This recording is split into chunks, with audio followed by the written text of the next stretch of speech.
जय श्री कृष्ण। यही तिमरे अध्याय में मुनि चरित्र सुखसार भये ऋषभ श्रीमधी जिनके प्राणधार। सुखदेव जी बोले, हे राजा परीक्षित, जब अग्निद्र से ज्येष्ठ पुत्र ना भी राजा की कोई पुत्र न हुआ, तब वह संतान होने की इच्छा से अपनी श्री मेरु देवी के साथ सावधान मन से यज्ञ अनुष्ठान द्वारा यह पुरुष भगवान की आराधना करने लगा। भक्त नाभि की श्रद्धा भाव से द्रवीभूत होकर करोड़ों से भी न मिलने वाले वासुदेव भगवान ने यज्ञ में प्रत्यक्ष प्रकट होकर अपना तेजोमय दर्शन दिया। नाभि राजा ने श्रृंगार के हुए मन हरण विष्णु भगवान के सुंदर रूप को देखकर मस्तक नवाया और ऋतुजो के सहित राजा ने सप्रेम पूजा की। हे पूज्यतम, आप परिपूर्ण हो तो भी हम मर्त्य लोगों का पूजन बारंबार आपको सुमेघ अंगीकार करना चाहिए।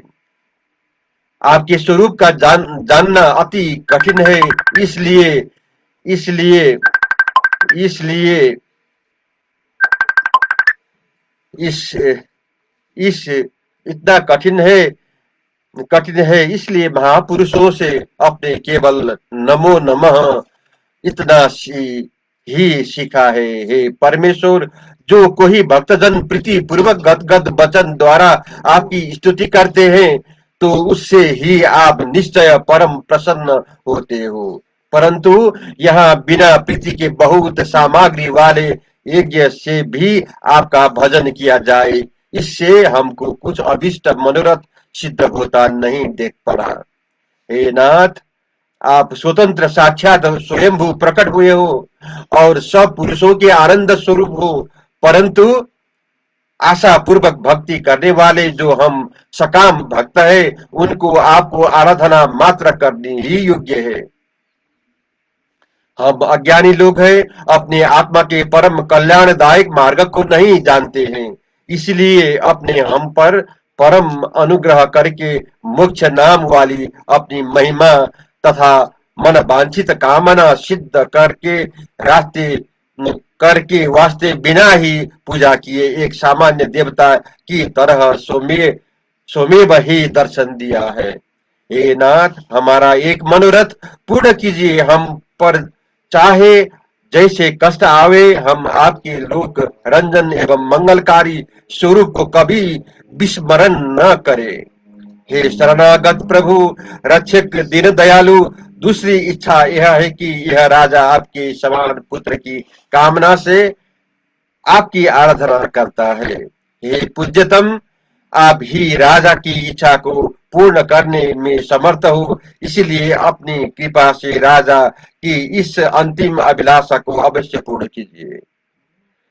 प्रार्थना से संतुष्ट हो वासुदेव भगवान बोले, मेरे ही समान तुम्हें पुत्र रत्न की प्राप्ति हो।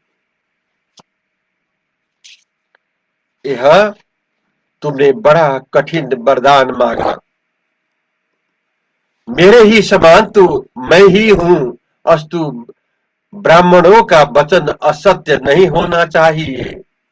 इस कारण मैं स्वयं राजा नाभि के यहाँ अंश बता रहा हूं। हे परीक्षित, यह कहकर विष्णु भगवान अंतर्ध्यान हो गए। हे राजन, तब कालांतर में भगवान विष्णु राजा रानी मेरु देवी में शुल्क शरीर धारण करके तपस्वी ऋषियों को उपदेश देने के अर्थ अवतार लेकर प्रकट हुए। यह अवतार ऋषभ अवतार के नाम से प्रसिद्ध है। अब मैं चौथा अध्याय प्रारंभ करने जा रहा हूं, 5वां स्कंद को। नाभि के पुत्र ऋषभ के राज्य वर्णन करूंगा मैं। ऋषभ चरित्र भाख्यो यथा सुंदर ये अध्याय त्याग कर्म सत्कर्म को यही कही ये था समझाया। श्री सुखदेव जी बोले, इसके अनंतर जन्म से ही जिनके भगवान के लक्षण अर्थात दाहिने हाथ में चक्र आदि चिन्ह और पांव में वज्र आदि चिन्ह और दिन प्रतिदिन चिन्ह का जिनका प्रताप बढ़ रहा था, ऐसे उन ऋषभ देव जी की पृथ्वी तल को पालना करने को सब प्रजा देवता मंत्रीगण ये सभी चाह करने लगे। यानी सबों ने यह चाहा कि ये हमारे ही राजा हो जाए। पिता नाभि के उनका नाम ऋषभ श्रेष्ठ ऐसा रखा। एक समय देव राजा इंद्र ने उनकी उन्नति देखकर ईर्ष्या से उनके राज्य में जल नहीं बरसाया। यह देख भगवान ऋषभ देव जी ने आत्मयोग माया के द्वारा अपने राज्य में घोर वर्षा कर ली। राजा नाभि अपने मन के अनुकूल पुत्र रत्न पाकर वह आनंदित रहा था तथा पुरुष भगवान को वत्स आदि संबोधन से पुकार कर पित्रोचित लाड दर्शाता था। राजा नाभि ने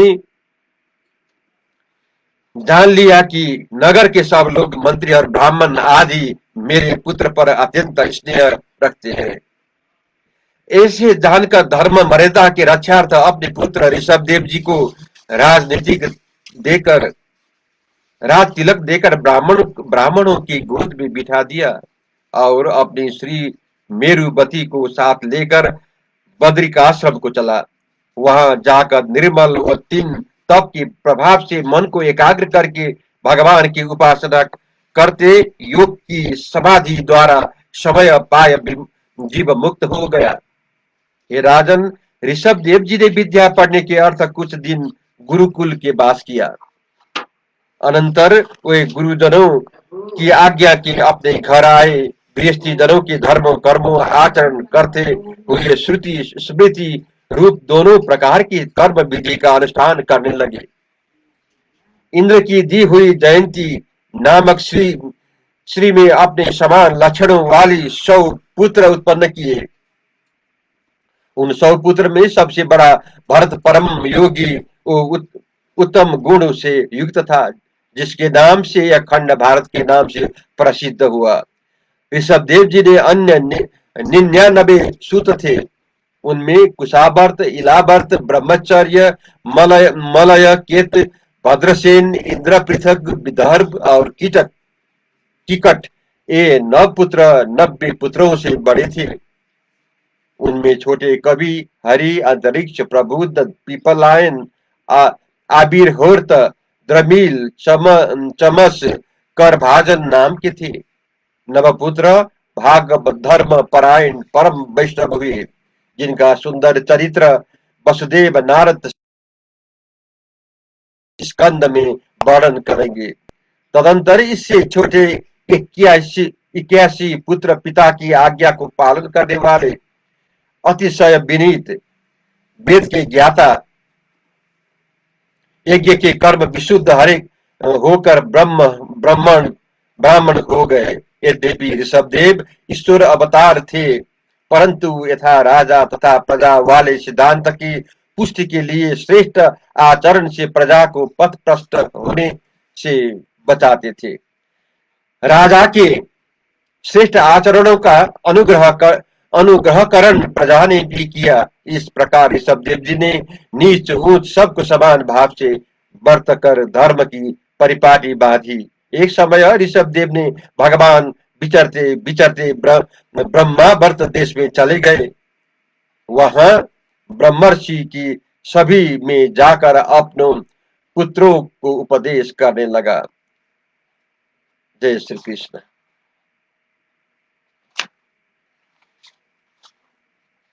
मैं आज 5वां अध्याय शुरू करने जा रहा हूँ। इसमें पुत्रगण के प्रति ऋषभदेव जी का उपदेश विषय में हम श्रवण करेंगे।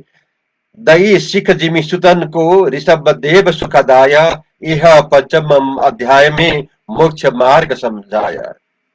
ऋषभ देव जी कहने लगे कि हे पुत्रों, मनुष्य को इस नरलोक में दुखदायी विषय भोगों में नहीं फंसना चाहिए। यह विषय तो विष्टा भक्षण करने वाले बारह आदि जीवों को भी मिल जाता है। यह शरीर दिव्य तप करने योग्य है, क्योंकि तप द्वारा अंतस्करण शुद्ध होने से ब्रह्मानंद की प्राप्ति होती है।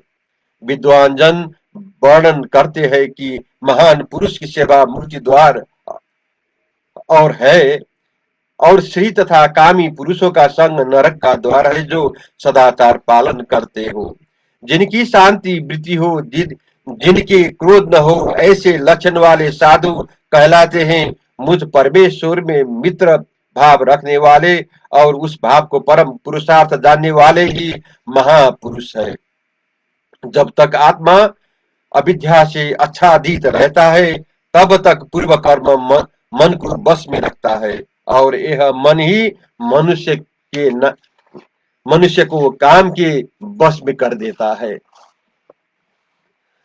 जब तक वासुदेव स्वरूप मुझ में प्रति प्रीति नहीं होती, तब तक जीव इस देह के संबंध से नहीं छूटता। और जब मनुष्य के हृदय में कर्मों से बंधी हुई तम रूप दृढ़ ग्रंथि शिथिल हो जाती है, तब यह मनुष्य मिथुनी भाव से निवृत्त हो जाता है, अर्थात श्री पुरुष का संग छूट जाता है। तदंतर अहंकार को त्याग कर मुक्त हो परम पद को प्राप्त होता है। अहंकारी ग्रंथि का भेदन करने के लिए नीचे लिखी बातों पर ध्यान देना आवश्यक है।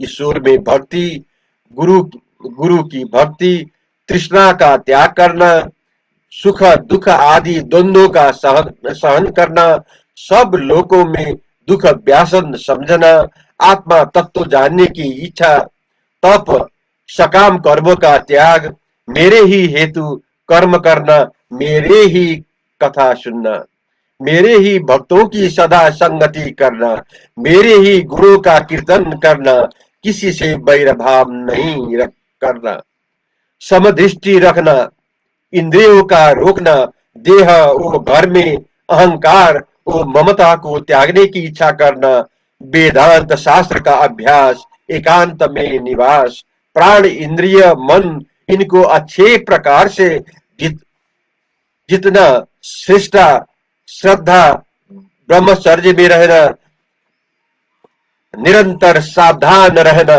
वाणी को बस में रखना, सर्वत्र मुझ परमेश्वर में भावना युक्त अनुभव पर्यंत ज्ञान रखना, योगाभ्यास समाधि इन 25 साधनों करके धैर्य उत्तम विवेक इनसे युक्त हुआ निपुण पुरुष अहंकार नामक लिंग उपाधि को दूर कर सकता है। ऋषभदेव जी ने कहते हैं कि मेरा मनुष्य शरीर अतर्क्य है, मैंने अपनी इच्छा से शरीर धारण किया है, मैंने अधर्म को दूर ही से पीठ पीछे रखा है, इसलिए श्रेष्ठ जन मुझको ऋषभदेव कहते हैं। तुम सभी मेरे हृदय से उत्पन्न हुए मेरे पुत्र हो, इसलिए ईर्षा भाव त्याग कर तुम सब अपने अपने बड़े भाई भरत की सेवा करो। भरत की जो सेवा करोगे यही इस प्रकार का पालन करता है। ऐसे मेरी आज्ञा है, सबसे श्रेष्ठ मैं हूँ और ब्राह्मणों की पूजा करता हूँ, इस कारण सबसे श्रेष्ठ ब्राह्मण है। इससे ब्राह्मणों की भक्ति से कभी विमुख न होना, सर्वदा सेवा से उनको प्रसन्न करते रहना।